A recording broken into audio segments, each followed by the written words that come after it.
Assalamualaikum warahmatullahi wabarakatuh. Halo semuanya, perkenalkan nama saya Rindiani dengan NIM 90500123008.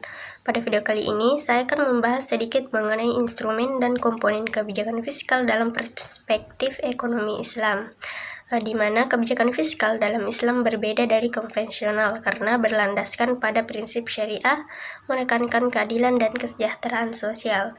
Tujuannya bukan hanya stabilitas dan pertumbuhan ekonomi, tetapi juga pencapaian falah atau kesejahteraan holistik dan maslahah, yaitu kebaikan umum. Perbedaan kebijakan fiskal konvensional dengan kebijakan fiskal Islami, yaitu dalam kebijakan konvensional hanya fokus pada stabilitas ekonomi, distribusi pendapatan, dan pertumbuhan melalui instrumen pajak dan pengeluaran pemerintah, dan seringkali mengabaikan aspek moral, cenderung bergantung pada utang berbunga.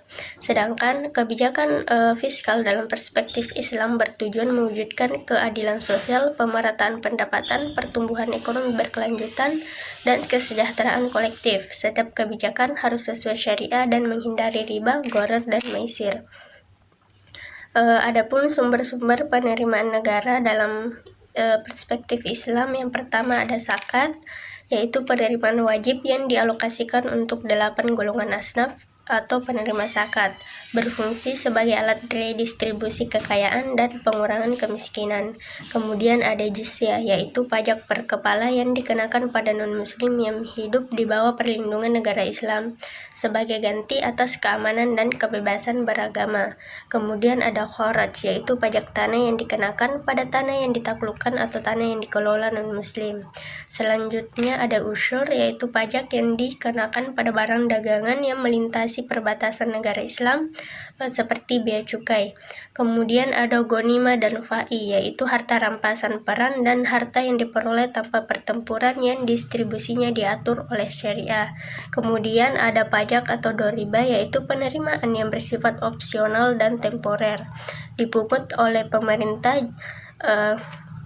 jika sumber-sumber lain tidak mencukupi untuk memenuhi kebutuhan publik, dengan syarat tidak menzolimi rakyat dan tidak bersifat permanen.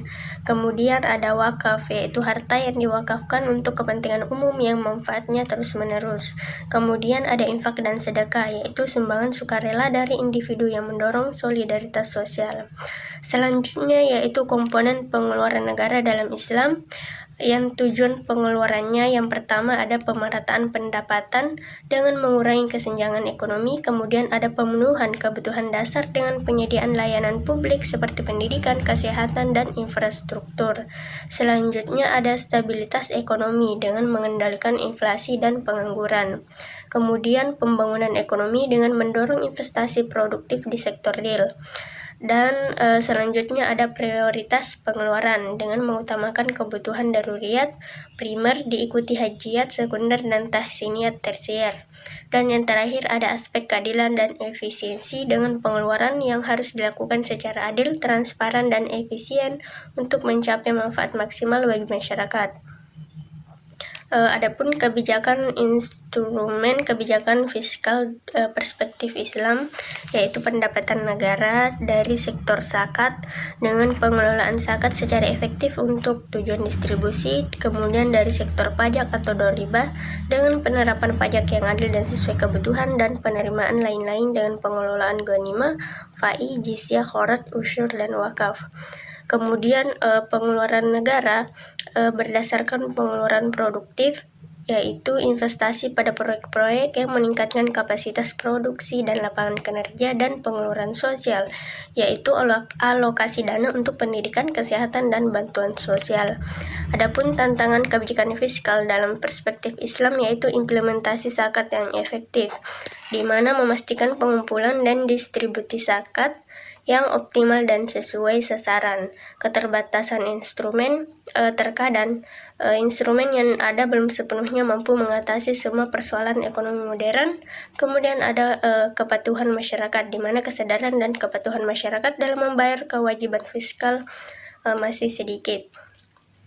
Dan yang terakhir ada stabilitas dan fleksibilitas, di mana menjaga stabilitas ekonomi sambil tetap fleksibel menghadapi perubahan.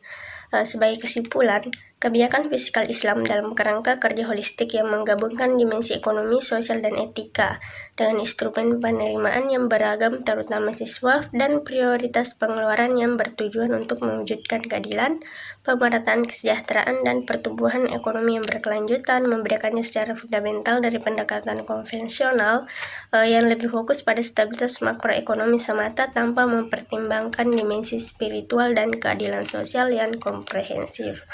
Mungkin itu saja, sekian. Wassalamualaikum warahmatullahi wabarakatuh.